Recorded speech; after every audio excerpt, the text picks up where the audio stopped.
Assalamualaikum warahmatullahi wabarakatuh. Perkenalkan, nama saya Siti Wulandari dengan NIM 5184 dari Universitas Ahmad Dahlan. Di sini saya akan membawa sebuah cerita dongeng yang berjudul Bawang Merah, Bawang Putih. Dahulu kala ada sebuah keluarga yang hidup bahagia. Mereka memiliki seorang putri yang cantik bernama Bawang Putih. Namun, pada suatu hari ibu Bawang Putih jatuh sakit dan akhirnya meninggal. Setelah kejadian itu, Bawang Putih hidup dengan ayahnya. Ayah Bawang Putih adalah seorang pedagang yang sering berpergian jauh. Karena tak tega meninggalkan Bawang Putih sendirian di rumah, akhirnya ayah Bawang Putih memutuskan menikah lagi dengan seorang janda. Setelah kejadian itu, Bawang Putih hidup dengan ayahnya. Ayah Bawang Putih adalah seorang pedagang yang sering berpergian jauh. Janda tersebut memiliki satu anak yang diberi nama Bawang Merah. Mulai sekarang, kau akan memiliki ibu dan kakak tiri untukmu. Namanya Bawang Merah, tutur sang ayah. Bawang Putih pun bahagia karena memiliki keluarga baru.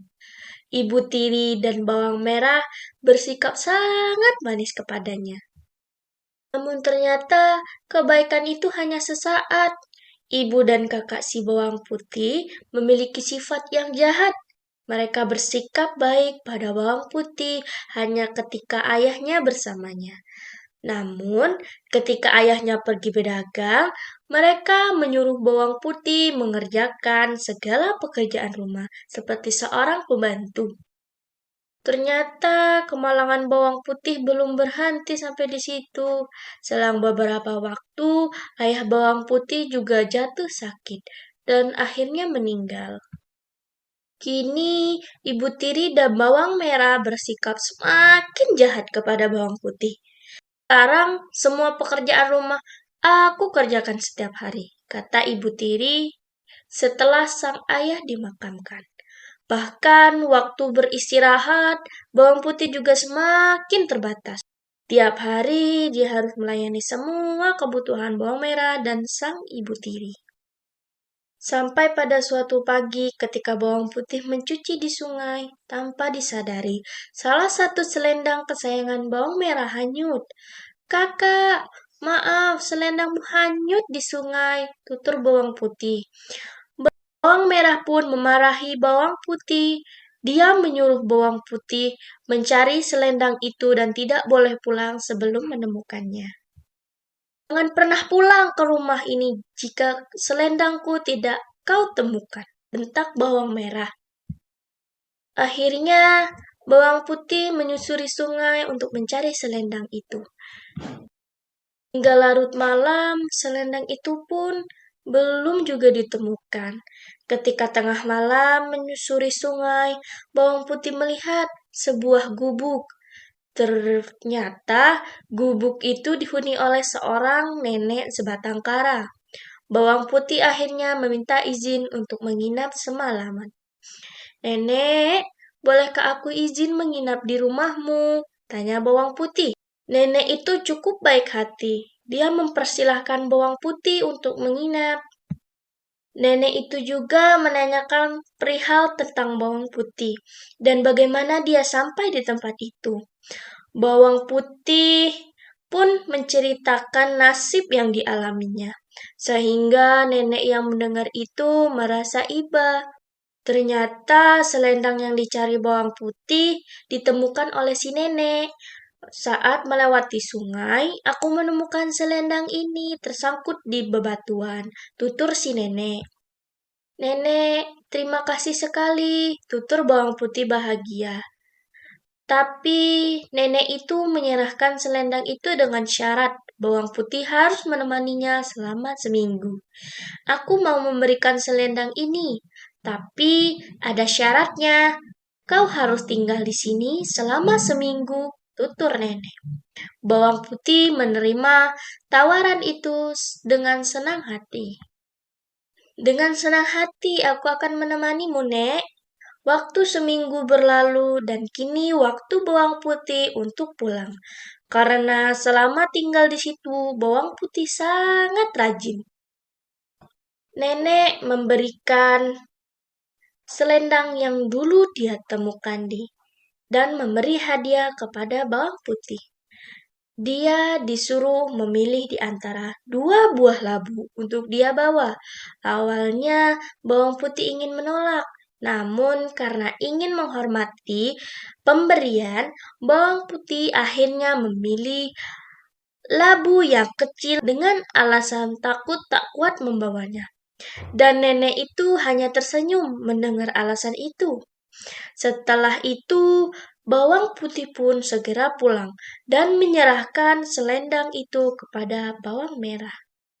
Setelah itu, dia segera ke dapur untuk membelah labu dan memasaknya. Namun, betapa terkejutnya dia karena ketika labu itu dibelah, ternyata labu itu berisi emas permata yang sangat banyak. Secara tak sengaja, ibu tiri bawang putih melihat dan langsung merampas semua emas itu. Bukan hanya itu, dia juga memaksa bawang putih untuk menceritakan dari mana dia mendapatkan labu ajaib itu. Mendengarkan cerita bawang putih, muncul niat jahat di benak ibu tiri yang serakah itu. Keesokan paginya, dia menyuruh bawang merah untuk melakukan hal yang sama seperti yang dilakukan bawang putih. Dia berharap akan bisa membawa pulang labu yang lebih besar sehingga isinya lebih banyak. Singkat cerita, bawang merah yang malas itu tiba di gubuk nenek. Dan dia pun tinggal di situ selama seminggu. Namun, karena sifatnya yang pemalas, dia hanya bermalas-malasan saja dan tidak mau membantu pekerjaan si nenek. Dan ketika sudah waktunya pulang, dia pun disuruh memilih labu sebagai hadiah. Tanpa pikir panjang, dia langsung mengambil labu yang besar dan segera berlari pulang tanpa mengucapkan terima kasih. Setelah tiba di rumah, ibunya sangat senang melihat anaknya yang membawa labu yang sangat besar. Dia berpikir pasti emas yang di dalamnya cukup banyak karena tak ingin diketahui oleh bawang putih dan takut jika bawang putih minta bagian, mereka menyuruh bawang putih mencuci di sungai. Setelah itu, mereka masuk ke kamar dan mengunci dengan rapat. Dengan tak sabar, mereka segera membelah labu itu. Namun, di luar dugaan, bukan emas yang ada di dalamnya, melainkan labu itu dipenuhi ular, kelajengking, kelabang, dan berbagai hewan berbisa. Dengan cepat hewan-hewan itu keluar dari labu dan menggigit kedua anak dan ibu serakah itu.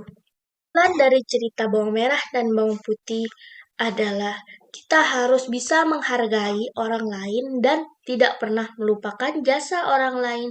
Serta bila seorang yang memberikan kebaikan terhadap kita, kita tidak boleh membalasnya dengan kejahatan.